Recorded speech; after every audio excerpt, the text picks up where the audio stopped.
In episode 5, I sailed from New Zealand to New Caledonia, arriving to find Noumea in chaos, with large fires burning in the city. Here is the week I spent in New Caledonia trying to decide what to do before sailing on to Vanuatu. And so coming to the end of the day, we have a beautiful little rainbow on the southeast side. Here's the marina with tons and tons of boats, lots of them liverboards. And on the other side, the smoke from the tyre factory that's been set afire as part of these riots, pro-independent groups that were very active yesterday peacefully, and then last night all hell broke loose. They're bringing in extra police to try to quell it. Meanwhile, all the offices, shops, banks, everything's closed, so I can't even do customs and immigration.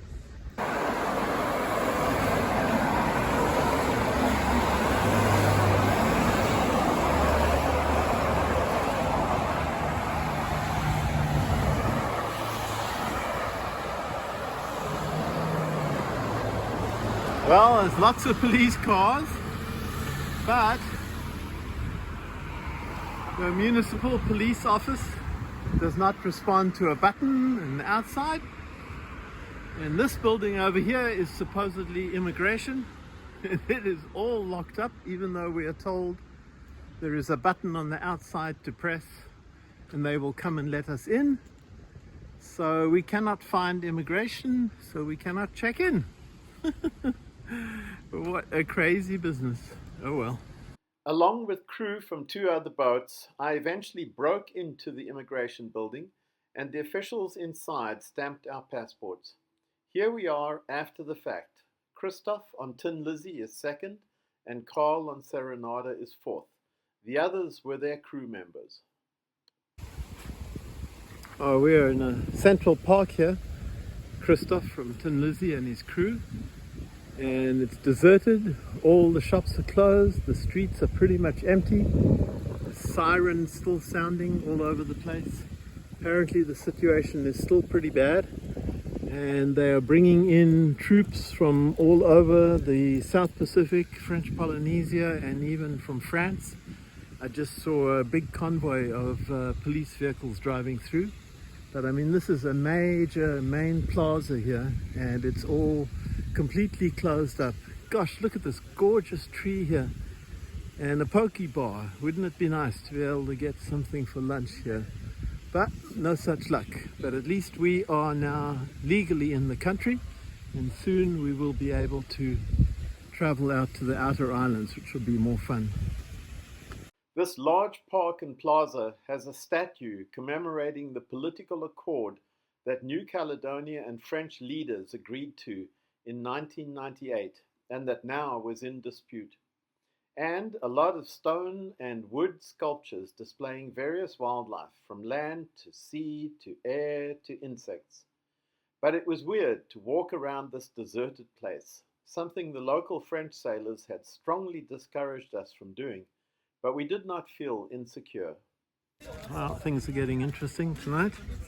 Wednesday the 15th, the local folks with boats here that are liverboards are building barricades across the entrance to the parking lot. It's kind of primitive at the moment, but maybe it'll get a bit more serious as time goes by. The marina office here is already all closed up. I don't know what's going on with that.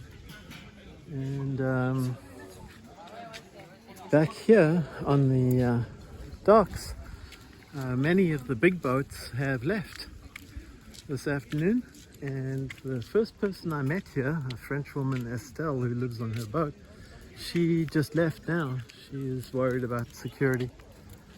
They have a meeting going on here of both cruisers and liverboards who are getting worried and are talking about strategies to, if there's a problem, all leave at the same time so that we can try to help each other out.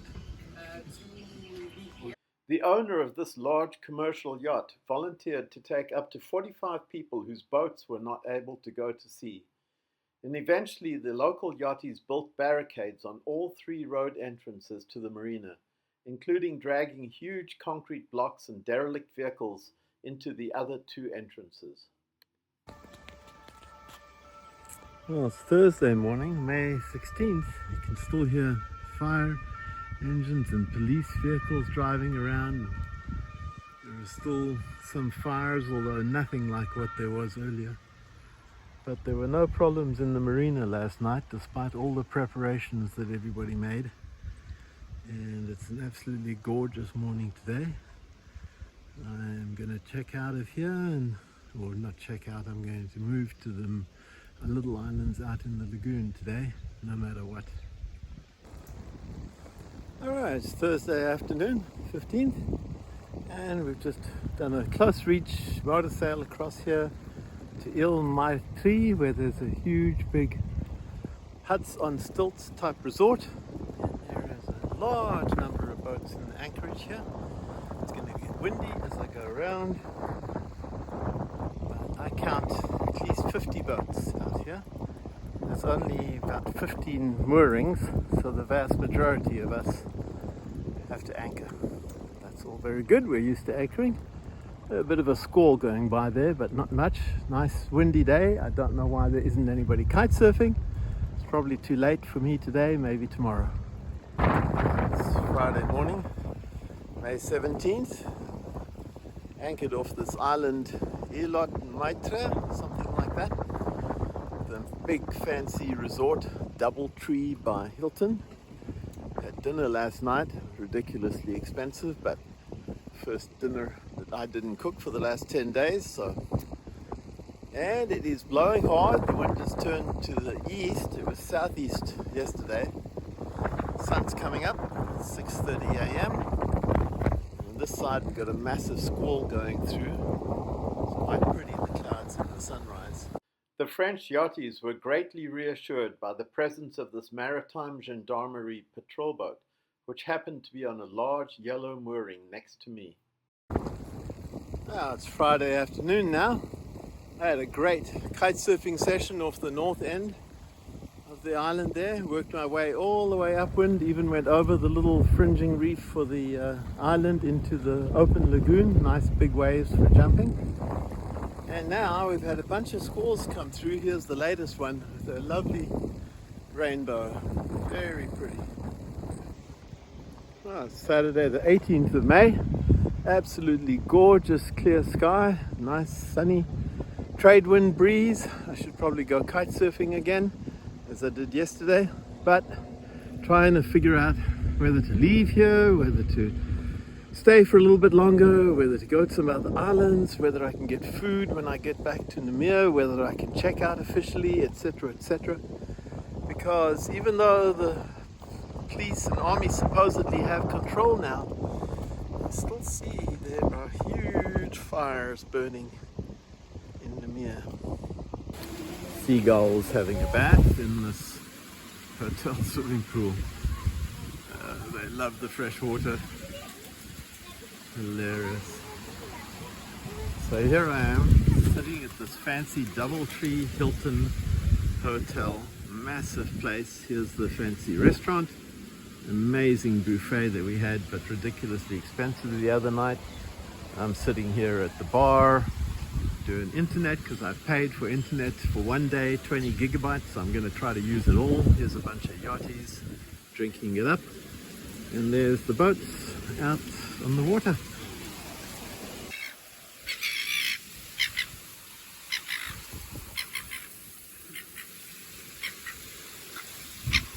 This is what happens when you get too close to one of these gulls' nests. Wow. She's bombing me. And here's the nest with 3 pretty little eggs on it. There's a bunch more of these gulls. They really are the prettiest gulls. My goodness. But they are noisy.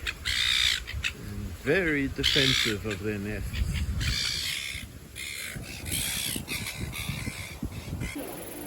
This is the dock. Dinghies are tied to it or elsewhere. But it's the dock that they use to bring people in from the city. There's one of the boats there. Lots of boats anchored here and moored Lovely sunset coming up.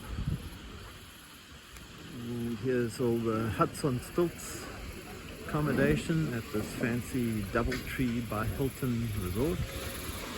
And the pool, most of the regular people who stay here are gone. They've gone back to the mainland in hopes of getting a flight out of here. And it's actually mostly sailors left here. Including me, enjoying the spectacular sunsets like this one. And I enjoyed the wildlife too. In addition to all the gulls, there were lots of shearwaters like this one, inhabiting burrows on the island, and ridiculously conspicuous rails that wandered around the resort and island, the southern half of which is a nature reserve. The island was famous for having a huge diversity of sea snakes, but mysteriously most are no longer around. But I found 2 species, including this blue-lipped sea crate. This is an interesting one. There's supposed to be black and yellow around here, but this one is blue and black banded sea snake just under the light of the resort. And the waves are finally coming up here as the tide comes in, and I don't think it's me that's disturbed it, it was the waves. And now it's making its way off. Supposed to be quite poisonous, but it'd be hard for it to bite you. An awfully small mouth. You can see the flat tail there for swimming. After a few days at Île Maitre, the wind was forecast to turn to the west, which would expose us to considerable wave action. So I joined most other boats by sailing west to a series of reefs and anchored behind one called Récif du Cruy, where my anchor alarm shows how much the wind veered during the night, from north to southwest. Oh, now it's Monday the 20th, dawn. I have spent the night at an anchorage with a bunch of other people here, hiding from this west wind, which is a little unusual, behind a reef system here. And lovely pink clouds this morning. And that's the, well, let's see, where's west? West is about there, so we're facing southwest. There's a low going south of us that has turned the wind all the way around. Well, coming back into Port Mazel here, and clearly things are not under control. There's at least 2 more big fires going on here. And this pink and white, I think it's a small cruise ship, but I'm not certain because the cruise terminal is this thing with the big white roof over here. Anyway, here's the marina. I'll go in and see if I can check out. This time I went alone to the immigration building and again had to break into it to get checked out by the officials inside. Then I stood in this line for a bakery for an hour to get the limit of 3 baguettes and some croissants, and later similarly for a butchery. Well, I managed to get baguettes and croissants and all sorts of good stuff at the bakery, but here's the grocery store and that's the queue to get in. So I have enough for now. Well, still Monday the 20th, despite being a public holiday. Immigration people were there and signed me out. Still fires burning. So very sad to say goodbye to New Caledonia without having been able to explore at all. But there's a civil unrest and hopefully they get it sorted out. And half an hour later, here's Île Maitre, I think they pronounce it, where I was for several days with the monster resort. You see all the boats, well, there's about a quarter of them now still anchored here. Somebody anchored off the reef here in shelter. This is the lagoon that I kited out, and there's a lighthouse at the end here, and we're actually sailing too high. We need to go down a little bit. We want to go to that lighthouse way over there, Amadeira, where we came in. We have jibs, staysail and triple reef main. We are doing 5 knots. Very nice. Now we are passing Amadeira Lighthouse again. I've decided to have a shot at going straight out the pass that I came in. Because we have the right wind direction to make it. There'll be a bit of motoring at the end. Even now we're motor sailing. And it's a beautiful place, and it would have been nice to stay here for a bit, but I'm going to move on. We are motor sailing out the South Pass. We could actually sail out of here, I think. Yeah, we got a pretty good angle, but we motor sailed to get close to it.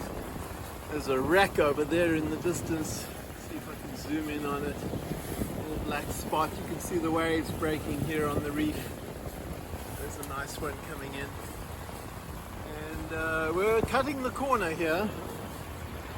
Pretty close. We are right on the edge.